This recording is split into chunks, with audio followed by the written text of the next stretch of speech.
The wealthiest person you know probably isn't the one you think. Here's an uncomfortable truth.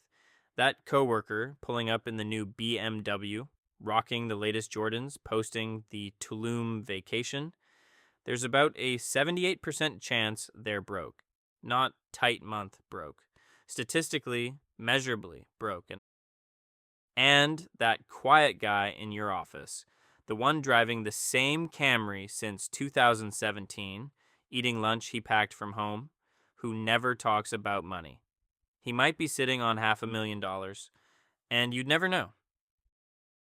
There's a specific set of mental habits that separate people who look rich from people who actually are rich. And today, I'm going to break down the 3 biggest ones. By the end of this video, you'll understand exactly how quiet millionaires think about spending, how they make decisions differently than everyone around them, and why their approach builds wealth almost automatically over time. These aren't budgeting hacks.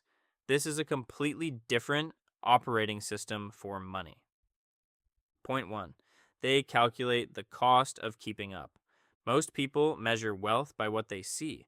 Quiet millionaires measure it by what they keep. Let me show you what I mean. Take 2 people who both earn $85,000 a year. Person A, let's call her Maya, leases a $42,000 SUV. Her payment is $489 a month. She's got the $220 sneaker rotation, the $160 hair appointments every 3 weeks, and a $1,900 apartment because, quote, I work hard, I deserve to live nice. Person B, let's call him David, drives a $14,000 used Accord. His payment is 0 because he paid cash. He gets $30 haircuts, buys quality clothes on sale, and lives in a $1,300 apartment 10 minutes further from downtown. At the end of every single month, David has roughly $1,100 more than Maya. Same salary, same city, wildly different trajectory. Now, here's the data that makes this really hit. Thomas Stanley, who wrote The Millionaire Next Door, surveyed over 1,000 millionaires and found that the most common car brand among them was Toyota, not BMW, not Mercedes, Toyota. And over half of them had never spent more than $140 on a pair of shoes in their lives. The reframe here is simple but powerful. Looking rich and being rich are almost opposite strategies. Every dollar spent on looking wealthy is a dollar that can't work for you. Quiet millionaires figured this out early and they never looked back. Point 2. They automate decisions. So discipline becomes irrelevant. But here's where it gets interesting, because this isn't really about willpower. Quiet millionaires don't sit around resisting the urge to buy things every day. That would be exhausting. Instead, they build systems that make the right choice the default choice. Here's what that actually looks like in practice. The day David's paycheck hits, $600 automatically moves to his brokerage account. Another $400 goes to a high-yield savings account, earning 4.5%. What's left in checking is what he lives on. He never even sees the money he's investing. There's no decision to make, no moment of weakness at 11 p.m., scrolling through some online store. A study from the National Bureau of Economic Research found that people who use automatic enrollment in retirement plans save an average of 73% more than people who have to opt in manually. Same income, same access. The only difference is which option is the default. This is the quiet millionaire's secret weapon. They don't rely on motivation. Motivation fades. They rely on structure. They set up the system once. Maybe it takes an afternoon. And then wealth building happens in the background while they live their lives. And here's the reframe most people miss.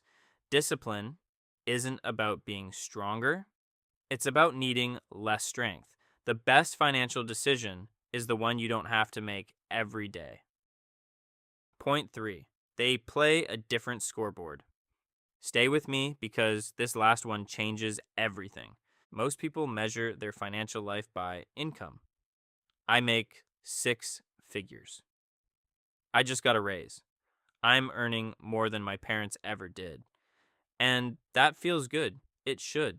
But quiet millionaires are watching a completely different number. They're tracking net worth. And this distinction changes everything because someone earning $200,000 a year with $180,000 in spending, a $35,000 car loan, and $22,000 in credit card debt has a lower net worth than someone earning $65,000 who's been quietly investing $500 a month for 10 years. Morgan Housel wrote about this in The Psychology of Money. Wealth is what you don't see. It's the cars not purchased, the vacations not taken, the jewelry not bought. Wealth is the financial options you have that nobody knows about. Here's what that $500 a month looks like when you let it compound.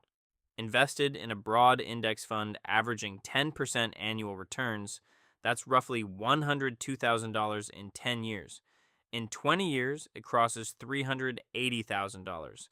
In 30, over $1.1 million from $500 a month.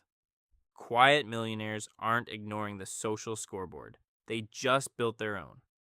And their scoreboard counts options, freedom, and security. Not likes, not compliments from strangers, not keeping up with anyone. Remember that quiet coworker with the Camry and the packed lunch? He's not depriving himself. He's buying something most people never get. Options. The option to quit a job he hates. The option to take 6 months off. The option to never panic about an unexpected bill again. And here's what's beautiful about this. These 3 shifts, spending below your signal, automating your wealth, and tracking the right scoreboard, they don't just add up. They compound on each other. When you stop performing wealth, you free up money. When that money moves automatically, it grows without effort.